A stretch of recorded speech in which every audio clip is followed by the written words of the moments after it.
welcome to Ukulele Club. It's Matt Heaton right here, coming at you from the Matt Heaton studios. It is week number 4 of 5 of Ukulele Club, and today we are going to tackle a few new chords. All right. So, to review, thus far we have learned a 1-4-5 progression in the key of C. So that's C, F. Oops, sorry. C, F, G7, C. Right? And then we started working on the key of F, F and C7, and then kind of started talking about this B flat chord. So we're going to start with that. And we're going to start with a little B flat. So here is the thing with the B flat chord. You are doing what's called a bar. Okay? A bar chord is when one finger plays more than one string. And here are a few things about bar chords to make them easier. For one thing, the first finger, so I'm going to get up and show you this close up. Right? The first finger has to play these two. And then the second finger plays that, and the third finger plays that. The first finger does not have to play all of them in this chord. It just has to play these two. So you don't need to put the finger, you don't need to press all 4 of them down. You only need to press 2 of them down. Right? So the trick with anything, very true on the guitar as well, don't do more work than you have to. So if I need to play this, I'm not going to go like that and try to press down that whole thing. I'm just going to do that. So that's one thing about bars. The other thing about bars is when you look at your finger, can't get the angle right, there we go. The side of your finger is bonier than this part of your finger. Okay? And so that means if you roll your finger back just slightly so that you're getting a little more on this edge part than on the flat part, that makes it easier to hold down a note, hold down a string. Because if you think about, like if you're trying to hold down a couple strings with a marshmallow or something soft, they don't work as well. So this is really like you kind of roll it back a little bit. So the way I roll the finger back and get these two. So you could start with that. Just make sure you can play these 2 notes.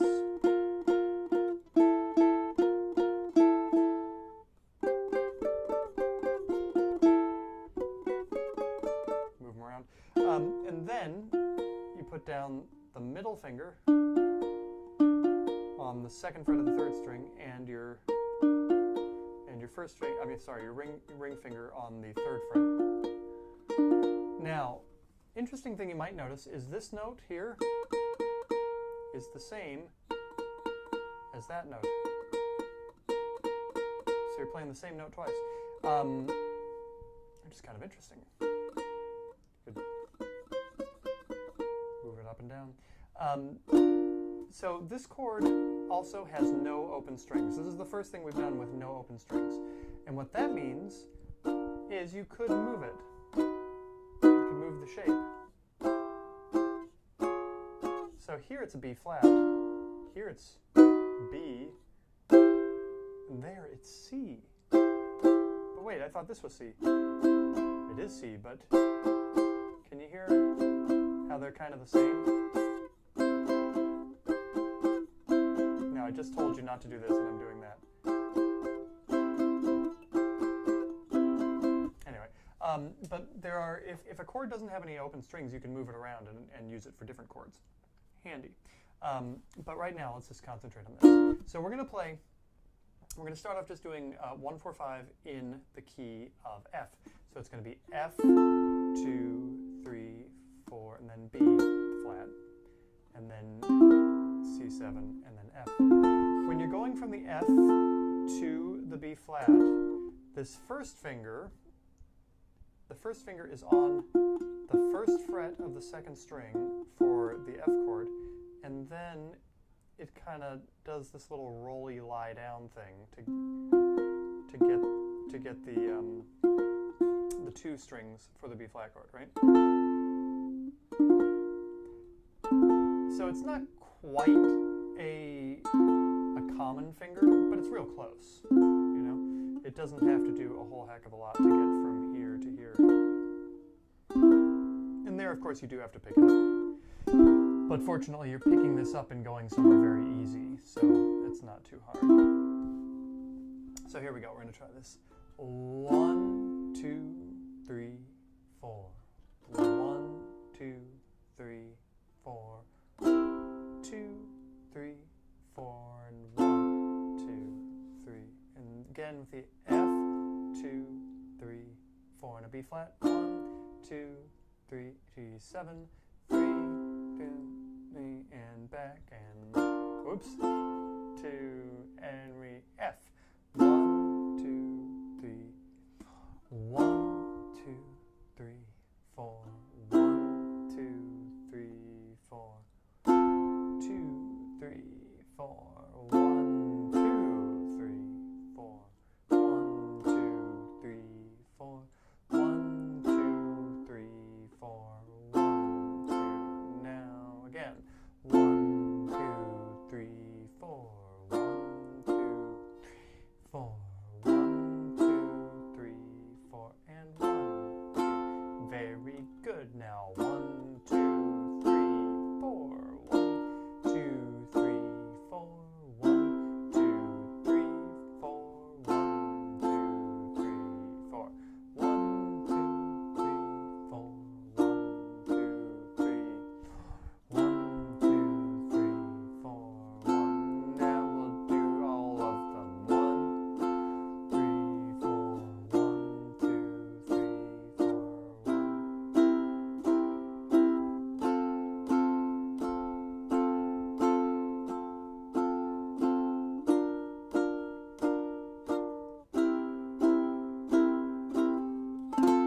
Right? So you can go back and practice that more if you need to. But now, what you have now is you have 1, 4, 5 in 2 different keys. You can play 1, 4, 5 in the key of C, and you can play 1, 4, 5 in the key of F. Very handy. Now, I'm going to teach you a song that I sing in the key of F. You could sing it somewhere else if you wanted to, but I sing it in F because that works for me vocally. We're going to sing Happy Birthday. So, Happy Birthday, the way I usually start it is I play the 5 chord. I play a big C7 chord to get everyone's attention. And that also does another thing. That kind of tells you what the note is going to be that you're going to sing. Happy birthday to you. Happy birthday to you. Happy birthday, dear Erica. Because it is my friend Erica's birthday today. Happy birthday to you. Okay? So, let me talk you through the chords. So it starts out, you do your big 5, 7, and then you play the 1 chord for the first. Happy birthday to you. You switch on you to the C7. Same thing going back. Happy birthday to you. Back to 1. Okay, let's just try that much. Happy birthday to you. Happy birthday to you. Now, what is the meter here? Is this thing is it in 3 or 4 or like what's the rhythm? Happy 1, 2, 3, 1, 2, 3. So it's more of a waltz, right? Happy birthday to you. Happy birthday to you. 2, 3, 1, 2, 3, 1, 2, 3, 1, 2, 3. So it's more like I Had a Rooster. 1, 2, 3, 1, 2, 3, 1, 2, 3, 1, 2, 3. So anyway, let's do the beginning again. Happy birthday to you. Happy birthday to you. Happy birthday, dear. And then on the person's name, you play the B flat chord. Erica.